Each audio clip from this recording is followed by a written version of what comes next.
Hi there, good morning to you. Welcome to Newsroom here on GHOne TV. I am Mohammed. Coming up in the next 60 minutes comprehensively, these are some of our top stories. One person arrested in the Ashanti region following missing ECG cables located in that region. Meanwhile, an ECG contractor has taken full responsibility for some of the missing cables. So we'll tell you more.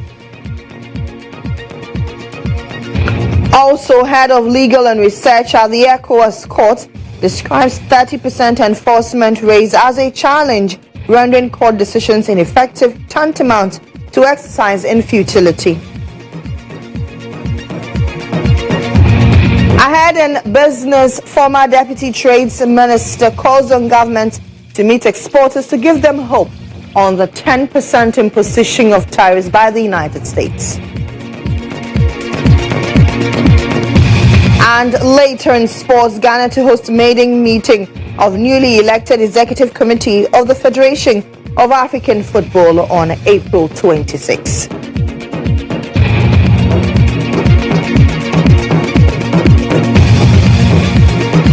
We have details of these and many others all in the 60 Minutes belt. You want to stay tuned in.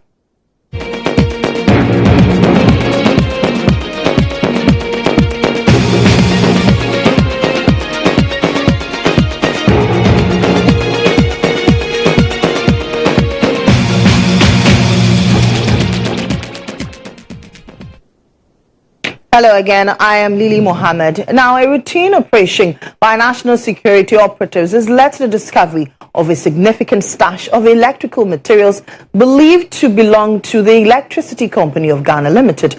The items were uncovered in an uncompleted building located in Kansarodo, a community within the Sekondi Takoradi metropolis. There's more in the following report. During the operation, about 7 drums of fibre and aluminium cables were found stashed within the compound. The team also discovered approximately 100 boxes of single-phase meter enclosures, packs of electrical switches, and other assorted electrical tools. The storage of such high-value equipment in an unsecured private location has raised serious concerns about potential theft or unauthorized sale of state-owned assets. Further investigations revealed that the materials had been released by MBH Power to GHOne Company Limited for electrification works under ECG's loss reduction program. Evans Latte, a supervisor at MBH Power, confirmed during interrogation that the company has documentation covering the equipment. Mine is to supply the meters and probably, if possible, enclosures. So ECG will supply me cable, will supply me all the necessary materials for me to install the meters. So these enclosures, ECG supplies me. Then when a contractor needs materials to go and install, I issue it to you. When you see the enclosures, you will see some MBH and you see some ECG. So when you see the MBH ones, it's for MBH. And when you see the ECG ones, it's for ECG. Okay. Assuming ECG sends me a list of, let me say, 500 customers to go and install their meters for them, I issue it to the contractor. At a second location, an undeveloped plot of land a few meters away from the building, officials found 41 full drums of aluminium cables, 5 used cable drums, and several bundles of angle iron bars dumped in the bush. Hashim Nuhutanko, a national security operative, confirmed in an interview that the items were indeed retrieved from the site, but the owner of the premises or the individual responsible for storing the materials there has yet to be identified. This is the loss reduction program. He also stated that GHOne Company Limited operates as a subcontractor under MBH Power.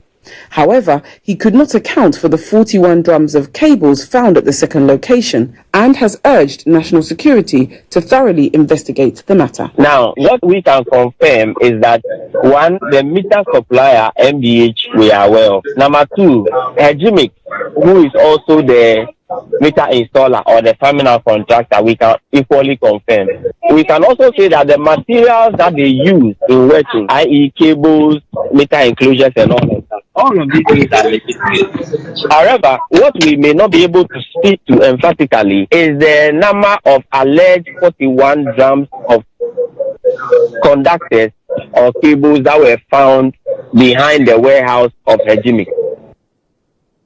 Meanwhile, one person has been arrested in the Ashanti region regarding the missing Electricity Company of Ghana cables that were sighted in that region. An ECG contractor contractor has, however, also taken responsibility for some of the suspected missing cables. A total of 125 stolen cable pieces belonging to the ECG have been intercepted in Kote, a suburb of Kumasi. The operation was led by the Ashanti Regional Security Coordinator, Captain Retired GHOne Kwame Jabari, in collaboration with local security agencies. The cables were discovered concealed within an uncompleted building in that area. Let's engage our Ashanti Regional Correspondent, Isaac Justice Bediakun, for more. Isaac, good morning to you. What more can you report? One person has been arrested. Who is this person? Do we know who he is? And then we know that a contractor has also taken responsibility. Who is this contractor?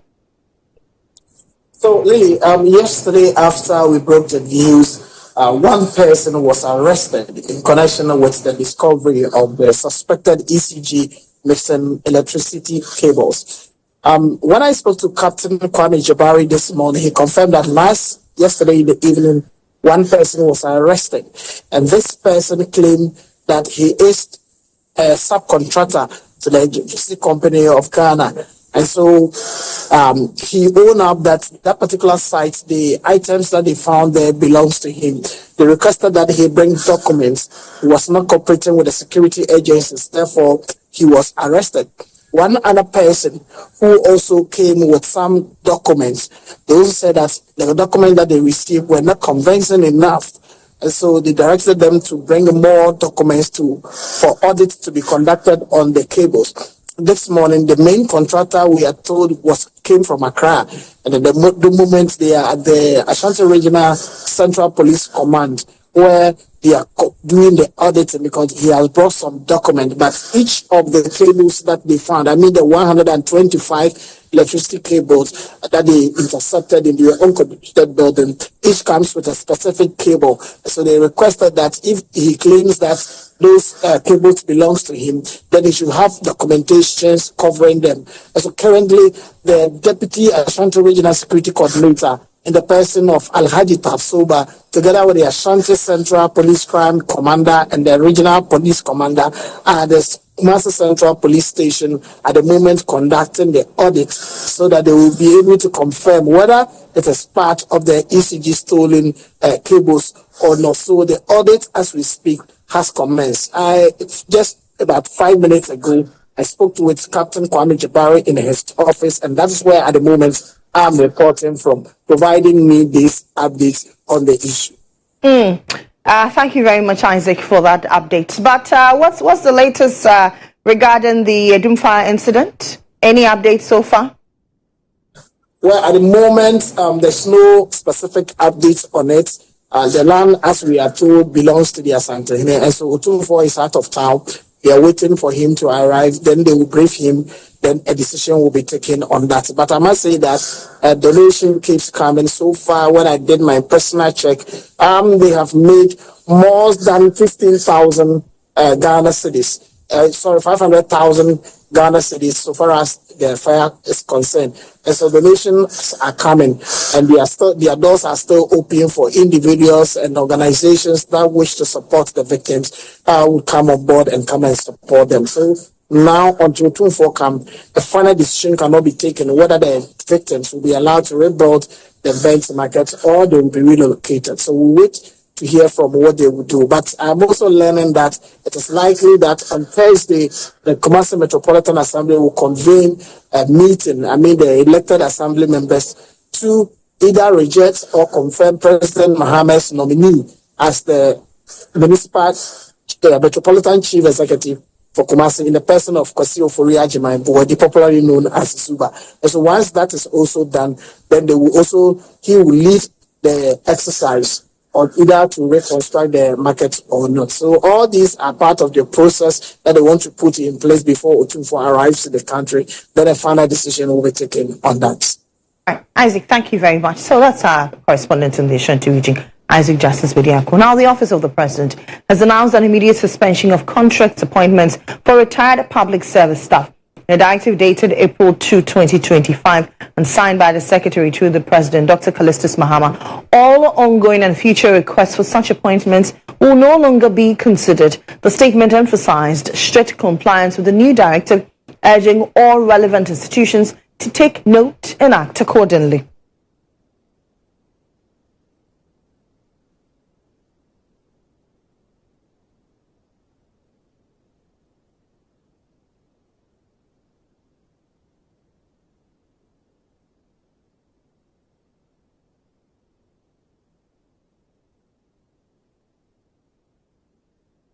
Let's engage a labor expert for his thoughts on this. Austin Gami joins me on phone. Mr. Gami, good morning to you. I mean, you're a seasoned labor expert. What does this directive mean? Well, thank you. I appreciate that. Honestly, what it means is that it's a starvation to some people who are younger and are looking for employment. Is equally a burden to some people who are of age and maybe are not fully prepared to leave the place of work that belongs to government. Now, because of the ill-preparedness of them, it may be burdensome to them. But the young ones will sing hallelujah, that they will get job to do. Well, that's good news to young ones, but what happens to brains? I mean, for somebody like you, per se, if your brain is needed, you would say that because you're retired, the government should not engage your services? No, I don't think that is the intent.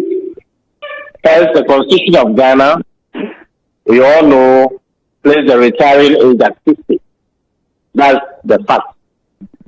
Our labor law confirms that as well.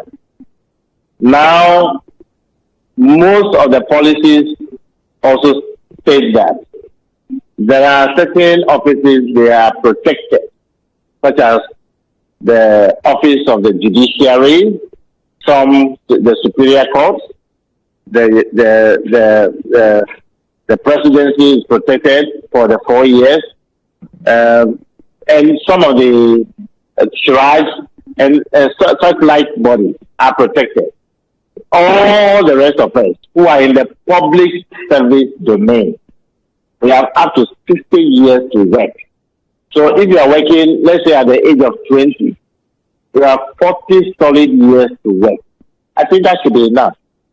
And therefore, people who have got extra capacity, like by God's grace I do, you either branch into your own kind of chamber and create job and employ people, and not hanging on government pay. And that's what it is. If you have real brain, sharp, and you have the capacity to support the system, recently there was an economic forum.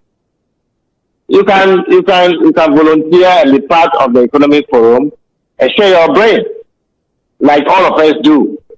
But to insist to be employed, you have, then it means you are not doing the right thing. You are not training people. You are not developing the skills of the people. You are not doing mentoring and coaching well. And that is the problem of Ghana.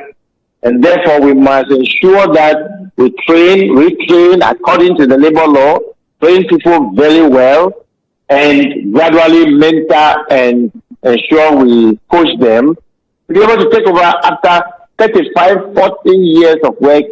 What really do you want? If you want to go into private sector, Mr. Gami, you also agree that to find a job that you can master well in Ghana sometimes takes a long time for people to master that particular craft. And so should we do an outright suspension, or we should do it in phases so we fade all of them out? No, I think it's misunderstood the position people are taking. This has been in place not today, many years ago. Exactly. This question of contract for service after retirement, for service, whatever, has been in place 1,000 years ago. And that is not a new thing, but I think we have abused it. We have overly abused it. This claim about experience and whatever it is, I think we are and have to take care of some of the grandchildren. Are we then not going to leave gaps in terms of expertise here? Well, I'm a consultant in this country, and what we are calling expertise sometimes is problematic. Okay. There are people, it's because we are not training people. We are not developing the skill of the people. That is selfishness. Let us learn to train people to take over us. I'm doing the same thing as I'm speaking to you. I'm training people. I'm even doing training right now as I speak with you. People must be developed to be able to take over. What about if you die? What about if you die? You find the job into your graveyard. Okay. So people should stop doing what they are doing. All right, Mr. Gami, thank you very much for speaking to us. As always, we do appreciate you. That's Austin Gami. He is a labor expert. Let's move on and do other stories. The Wa District Magistrate Court on Friday, April 4, 2025, remanding Abdullahi Ibrahim, 34, and Kipo Ibrahim, 36, into police custody. The Upper West Regional Police Command arrested the two suspects in connection with a series of robberies and motorbike thefts in the Wa metropolis. Both individuals had been on the police wanted list for multiple incidents of robbery and motorbike theft, particularly in the Danko and Napogbakole areas. They were apprehended on March 29, 2025, following intelligence-led operations. A search at their hideout led to the recovery of 7 motorbikes and 3 motorbike number plates with registration numbers M24UW 4134, M21 UW6468 and M20 UW2846. They are expected to appear before the court on Monday, April 8, 2025. The Upper West Regional Police Command has meanwhile commended the public for their continuous support.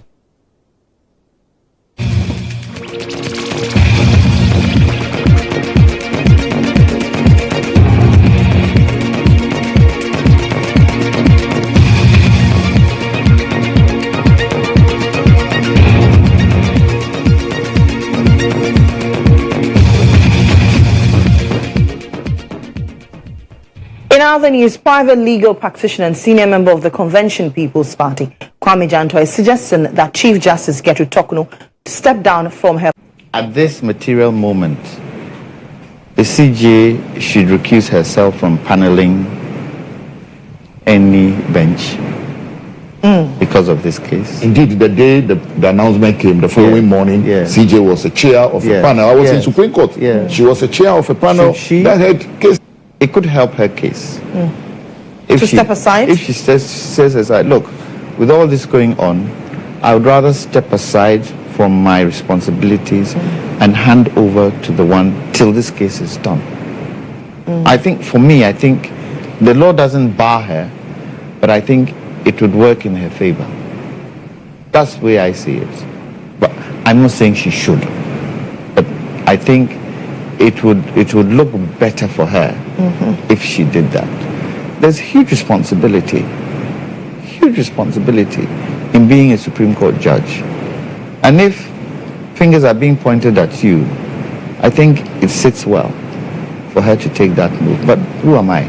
It's just an opinion. Meanwhile, Associate Professor at the University of Ghana Law School, Professor Kwadwo Appiah-Gyekye, is urging the government to be tactful in handling this situation. He spoke to Nadidi Tete earlier on the Morning Star. If in the tenure of the Chief Justice is appointed by a president, and the process for appointing him or her is quite loose, so that the Chief Justice could be at the beck and call of the president, and that itself can make the Chief Justice weak in terms of controlling any excesses to be committed by the executive in particular, but also by Parliament. It could happen that those persons in office may have committed some serious infractions which merit their removal from office. But if looking at it, we have to, study carefully and measure the political temperature and the fact that Ghanaians are looking at the issue with their political lenses, as we usually do, because a lot of issues are politicized. And so when these issues come up, we don't look at the legality or the legal processes which have been followed, but rather at it from the political lens. And so even if a case could be made for removal of office of the Chief Justice, the EC, and so on, a lot of political wisdom and tactfulness should be used, and it has to be a case of last resort, where we applying the law. People understand that it is the law that is being applied, and at the end of the day, it is to ensure that our democracy is put on a firm basis to consolidate our democracy. Otherwise, it can lead to political chaos, and that will open the floodgates for the building program for state attorneys in Ghana. We have a very low enforcement rate, but I must say that it's not only peculiar to the ECOWAS Court. Regional courts, especially human rights mechanisms, face similar challenges globally. So it's not very peculiar to ECOWAS Court. But coming home, I think we have about 30% enforcement rate, which is not the best. So when we get opportunity like this to train solicitors or attorneys, we try to bring home that also to them so that they speak to their government in order to enforce the judgment of the court. Because at the end of the day, if we engage in all this judicial enterprise and then the end product is not enforced, it becomes something that's like exercising futility, and that's why it's very important that all stakeholders come on board in order to get the judgment of the court enforced. Away from that, Brekum West District in the Bono region has ushered in a new chapter of leadership and unity. In a ratio of full consensus, Collins Asuma has been unanimously confirmed as District Chief Executive, with all 17 participating Assembly members endorsing his nomination. The occasion was not only historic, but also full of promises for transformation, as the new DC and Member of Parliament laid out ambitious development plans to move the district forward. In a moment that signals unity and purpose, the President's nominee for the Brekum West District, Collins Asoma, has been confirmed as the District Chief Executive, securing a unanimous 100% vote from Assembly members. Asoma pledged to lead with humility and vision, emphasizing his administration's priorities of improved infrastructure, youth empowerment, economic revitalization, and transparent governance. I pledge to be a servant leader, a leader who listens, a leader who engages, and a leader who acts on your best interests. My doors would always be open to you, and I tell you and everybody to participate actively in the government process. Member of Parliament for Brekum West, Dixon Tredua, popularly known as Tugat, pledged his full backing, highlighting a shared commitment to tapping into the district's youth energy to drive development. We are suffering in terms of agriculture. Cutting cashew from German North, German South to the southern part of Ghana has become a major problem. Everybody knows that route needs to be done. Among key initiatives to be tackled are support for medical students and completion of the Abansari School, construction of a 3-unit classroom block at Kurasu, mass replacement of blackboards with whiteboards, major road rehabilitation projects, including Jinejine Abansre and Kurasu Denchimpium, reactivation of road maintenance equipment through the MP's Common Fund, and boosting tomato farming to reduce reliance on imports from Burkina Faso through irrigation and year-round farming. With strong political will, community support, and a clear development roadmap, Brekum West is poised for transformation, beginning now. Now, renowned international evangelist Reverend Dr. Lawrence Tete has called on leaders across all spheres to prioritize the well-being of others, reminding them that every position of power is only temporary. Preaching at the final funeral rites of the mother of the Inspector General of Police, Christian GHOne, Reverend Dr. Tete also urged mourners to resist the urge to respond hastily to adversity because, in his words, silence often confuses adversaries. The mother of the Inspector General of Police, Christian GHOne, was laid to rest. The solemn burial service, which was held at the forecourt of the state, kindness impacted numerous lives and left a lasting impression on those who knew me. As I progressed in my career, you continue to support me. I recall family, particularly you. Renowned international evangelist Reverend Dr. Lawrence Tete led the sermon and admonished the mourners to seek the welfare and well-being of those they met in their endeavors. Not reacting does not mean you are okay. It just means you are choosing to rise above the situation. Not speaking anything speaks volumes. And sometimes it even confuses your enemies, because certainly silence is good. Use your position and wealth to win friends and not make enemies. There are so many people who are using their position to victimize, to destroy. But use your position. Use your position not to undermine somebody's hard work integrity. Use your position to make friends and not enemies. And every position I hold is transient. The highly patronized funeral rite witnessed various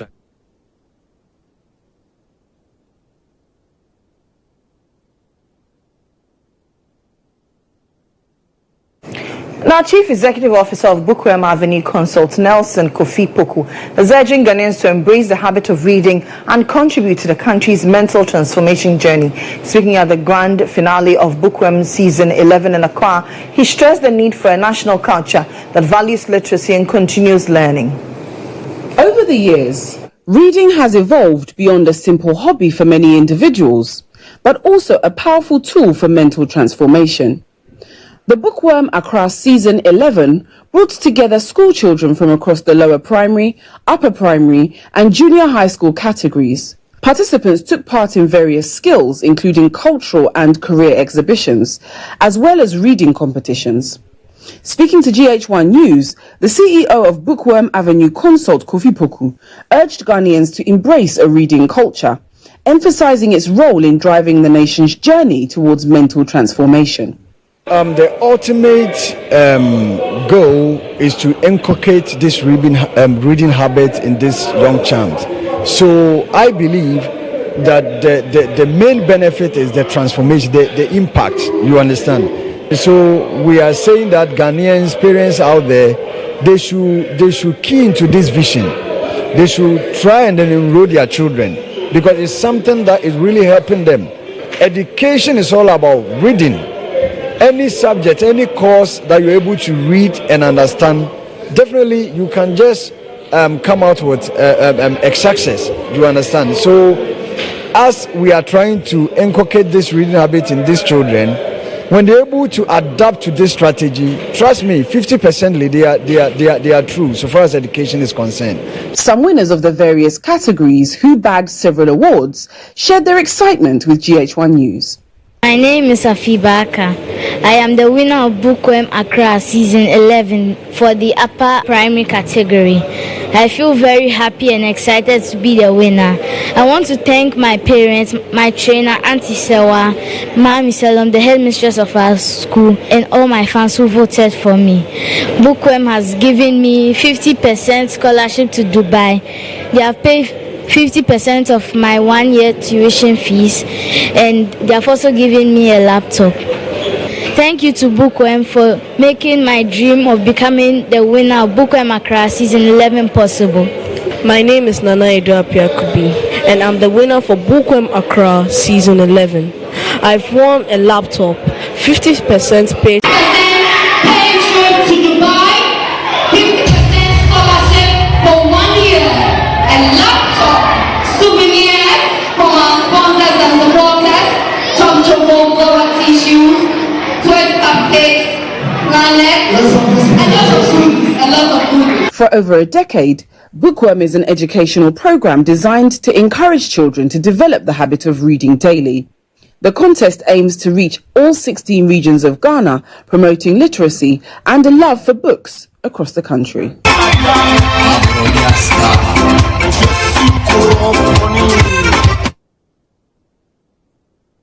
Let's now bring you some business stories.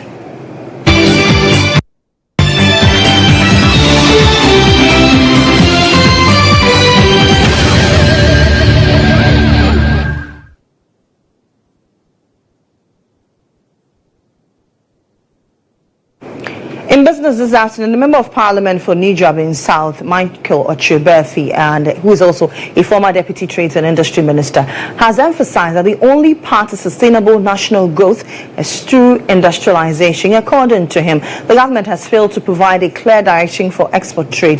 The MP questioned the government on the policies put in place following the abolishment of the One District, One Factory initiative. Most of the people in this business are people in industry, and the industrial sector is a sector that will make the country very viable and also be sustainable. And therefore, I believe that every government must take so much interest in the industrial sector. That's how come our government, the President Akufo-Addo's government, implemented the policy of 1D, 1F, intentionally trying to industrialize Ghana. So we believe that the only way out for us as a country is to industrialize, to be able to set up manufacturing setup, add value to raw materials that are produced in this country, so that we'll be able to sell more here and also sell a lot outside the jurisdiction to get a lot of foreign exchange to support our country. So, this is why I believe that this government does not show so much, precision in the area of specifically letting us know the policy direction for export trade, especially in this. People must produce for us to get more, to export some. You understand? So if you have abolished the policy of 1D, 1F, for example, and you have replaced it with, let's say, a policy of feed the industry, what have you made available for that policy to be able to thrive? That's a question that we have to ask. Specifically, as a ranking member of the Trade Committee, I didn't see anything like that in the budget. Right. Meanwhile, Michael Ochuberfi is also urging government to swiftly engage exporters and manufacturers over the 10% tariff imposed on Ghana by the United States. He emphasized the need for government to step in and provide reassurance, citing that countries like China are already taking the steps to cushion the exporters and manufacturers from similar trade shocks. Government must find money to support exporters, but before that, they have to meet with them as soon as possible. This is my key point, and I want you to take note of it. What I am expecting government to do is that government must meet them as soon as possible. Exporters tomorrow, manufacturers tomorrow, engage them and give them hope. Give them hope that government will be by them. And two, government must also find some money to support them, to be able to absorb that part, the 10%. Other countries are doing it. So government must be able to say that, okay, we are going to look for money to help so that we can absorb that 10%. So you can still go into the markets as if you are doing business as usual. These people, it can even throw them out of gear. Know that everybody has done their numbers. They've done their numbers already for the year. They know they are going to make this profit. And it is not even mid-year. The second quarter, we just entered the second quarter. So it's going to throw them off gear, and that's going to affect them. Some companies can even fold up, collapse. Give them assurance that government will be by them. Government will support them. Because China is doing it. Right. It would interest you to know that China has come out with a fund to support exporters into the U.S. market.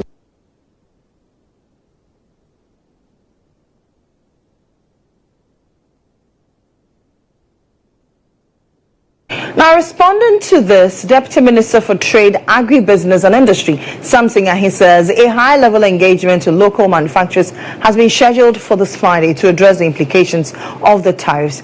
He assures that measures are being put in place to cushion affected businesses and maintain stakeholder confidence within the export sector.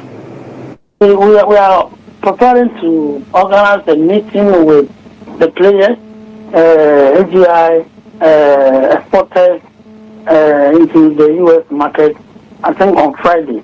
They're going to engage the players on Friday to also listen to them so that together we can. But we believe strongly that when we pursue the diplomatic way that we want to address the problem, we will certainly come out with something. If not entirely removing the 10%, something drastic reduction can be done.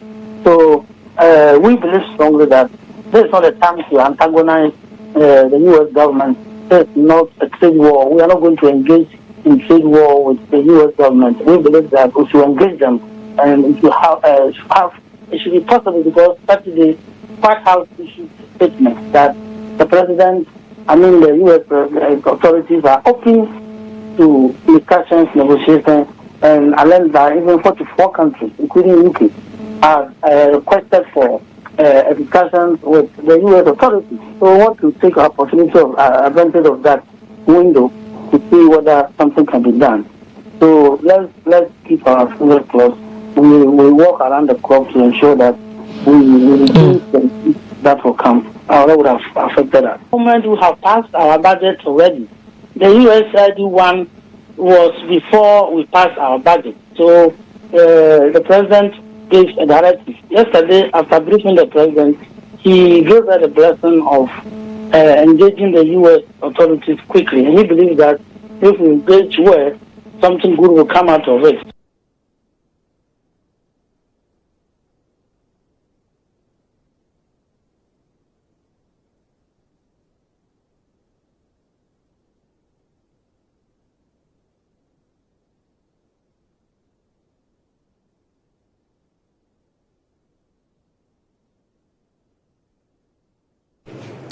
All right, so that's it for business. Up next is the latest updates in sports, and Monica Bukari is here with the very latest. Mrs. Bukari, how are you? What's up in sports? Hi, Lily. How are you yourself? I'm doing awesome, as always. Great. So there is good news. Not so good news, but it's better. Kofi Adams has finally set up a 7-member committee to investigate the death of the Nigerian boxer GHOne. Are we not tired of committees? Anyway.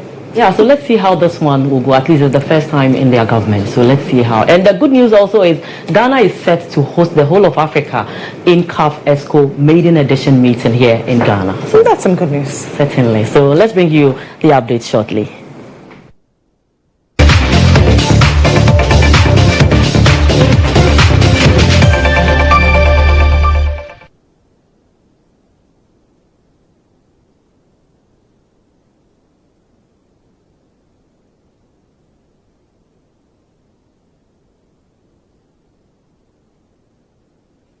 Now, Minister for Sports and Recreation Kofi Adams has inaugurated committee of inquiry into the death of the Nigerian boxer GHOne, who passed on during a bout at the Bukom Boxing Arena. The 7-member committee has Ambassador Major Retired Amakai Amatefiu as the chairman, and Peter Zwens Esquire, Eko Asma, Samuel Battels Esquire, Eddie Papo, Juliana Adoyobo Esquire, and Dr. Martin Engman.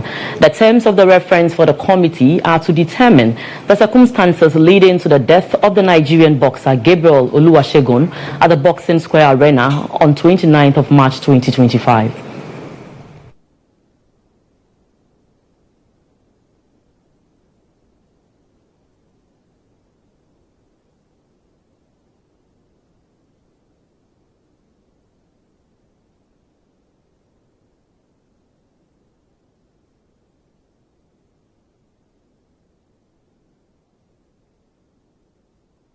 Ghana is set to host the maiden edition of the newly elected Executive Committee of the Confederation of African Football on April 26, 2025 at the Kempinski Hotel, Gold Coast City. The meeting is expected to take key decisions aimed at enhancing the development of the African game across all levels. In accordance with the provisions of the CAF statutes, CAF's new vice president will be elected at the meeting. The meeting will be chaired by CAF President Patrice Motsepe, who was endorsed for a fresh 4-year term by the 54 member associations of CAF, and will discuss topical issues affecting African football, including development programs, competitions, and governance.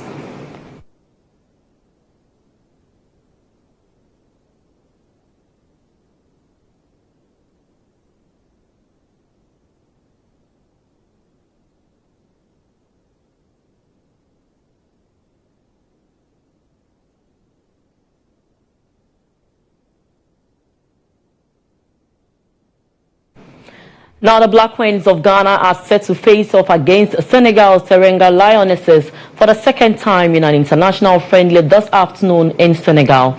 The match is part of Ghana's 9-day training tour in Senegal aimed at preparing the team for the upcoming Women's African Cup of Nations WAFCON in Morocco this year. This rematch will provide another opportunity for both teams to fine-tune their strategies and test their mettle as they prepare for WAFCON. The Black Queens, in their first encounter with Senegal over the weekend, managed a 1-0 win courtesy and Evelyn Bedu's header. Now, despite being reduced to 10 players after Anastasia Echan's red card, the team managed to hold on for the win.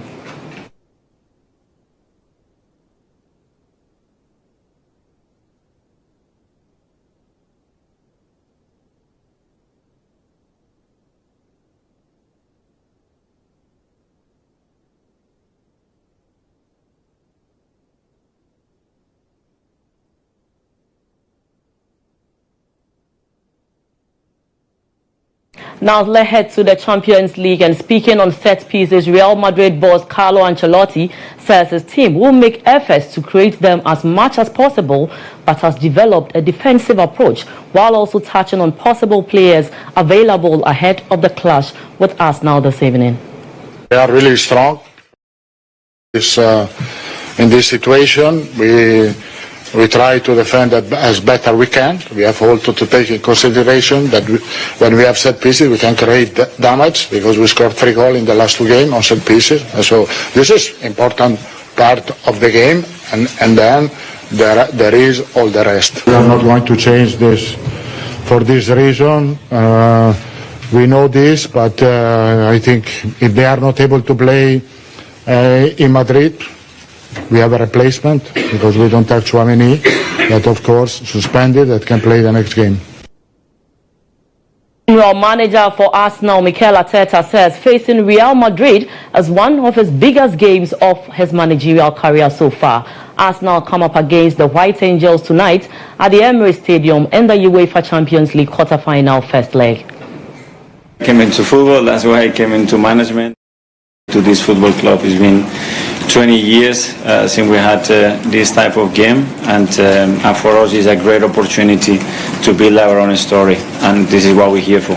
It's a joy to prepare the game, to look at them, just to look at the reaction of people and how we feel about ourselves coming to a game of that magnitude, the excitement around the club, the people. This is the stage that we want to be, where Arsenal has to be consistently, and we are very proud to be there.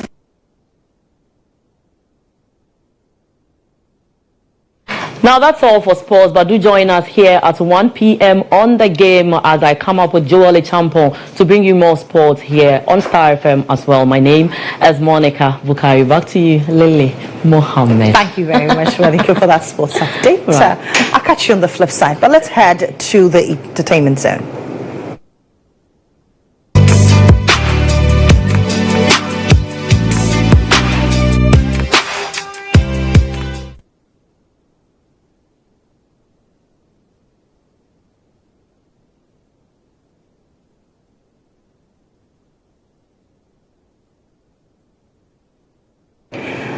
On E-Zone this afternoon, Ghanaian twin music duo Lali and Lola have made headlines with a powerful gesture to promote unity in the country's music scene in a bid to end the long-standing rivalry between dancehall stars Shatta Wale and Stonebwoy. The duo has pledged to shave off their signature red hair as a symbolic act for peace. In a heartfelt statement, Lali and Lola, who admire both artists, called for an end to a division fueled by fan rivalries, particularly between Shatta Movement and Beam Nation supporters. The twins, who are known for their striking red hair, explained that cutting it off represents their desire for harmony within the music industry.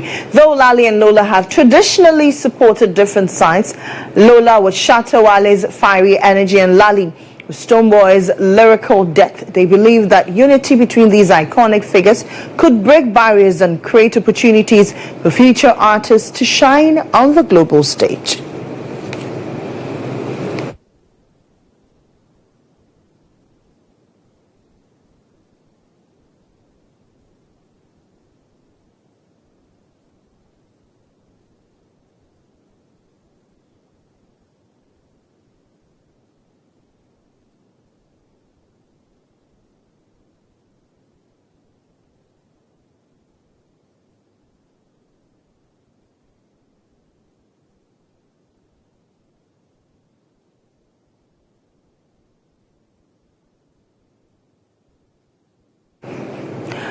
That's it for the E-Zone. But let's bring you some more local stories. The students of the Presbyterian Nursing and Midwifery Training College in Boku have expressed frustration over the continued closure of their college, which has left their academic future in limbo.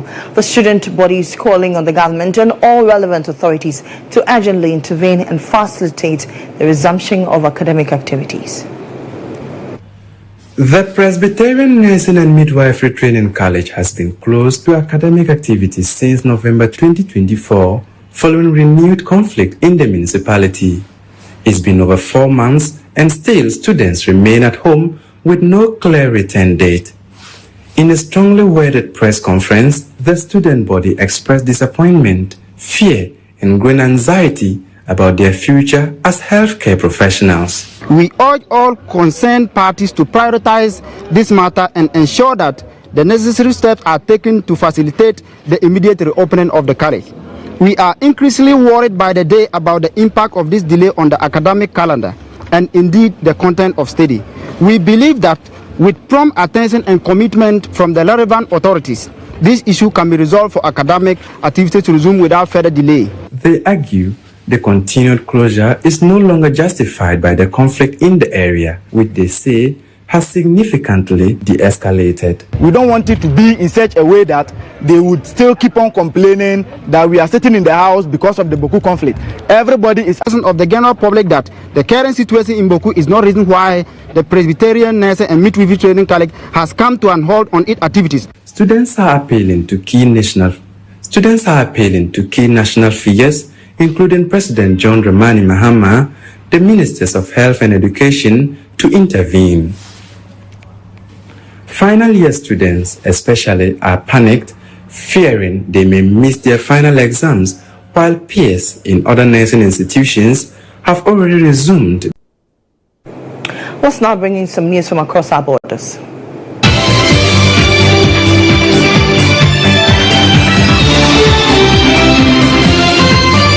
Flooding in the Democratic Republic of Congo has continued to rise as authorities race to evacuate people. The floods over the weekend, prompted by heavy rains, cut access to more than half of the capital, Kinshasa. By Sunday evening, the death toll had risen to 33 as authorities struggled to evacuate and support hundreds of families trapped in their homes. The DRC's Interior Minister announced on state television late on Sunday that 10 more people had been confirmed dead, adding to the previous day's count of 23. The heavy rains began last week, causing the Kinjili River to overflow on Friday and submerge hundreds of buildings. While the situation had improved by Monday morning, some access roads remained blocked and vehicular traffic was limited.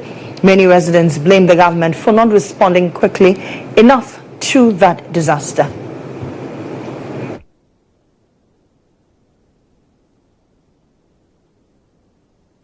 And so that's it for the bulletin. I am Lily Mohammed. Thank you very much for watching. For more news update, kindly log on to starfm.com.gh. Good afternoon.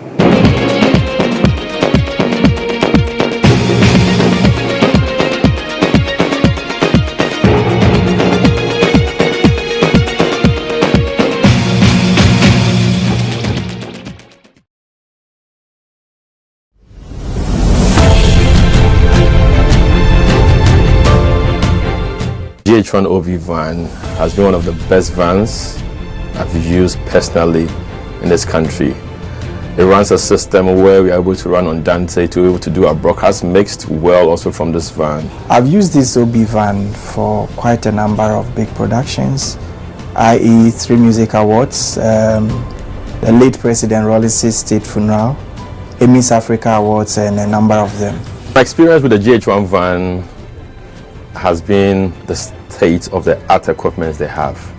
Personal experience is you can use it for both indoor and outdoor, all events, conferencing, like anything you need a van to work for you, GHOne provides it. My experience with the van has been very good. Why? Because it has a number of facilities that I may not get in other vans. You know, the van has a very wide bench that can accommodate all my technical crew, ICC, switcher, graphics, CG, and all of that. And then it also has a studio, a green room studio that comes with TriCaster.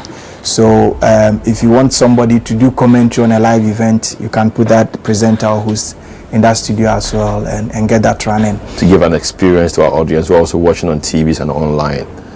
Work with an Exo technology system, which makes your video mixing with Panasonic cameras, like a lot of other stuff in terms of content you need to get also for your live broadcasts. I prefer the GHOne van to a lot of other vans I've used, or even doing my own setup on a tabletop setup, because on a production you see a number of people in the van, and so if you have a very small van, it means that it's going to be choked, and that will affect the creativity as well. The price has been discounted as well to accommodate varied budgets, and so no matter the budget you have, I understand you can have the truck and do business with it. It looks huge but very affordable. Cost is really affordable.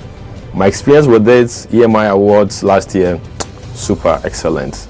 Try it, call them, and I'm going to give you the best of price. Really affordable.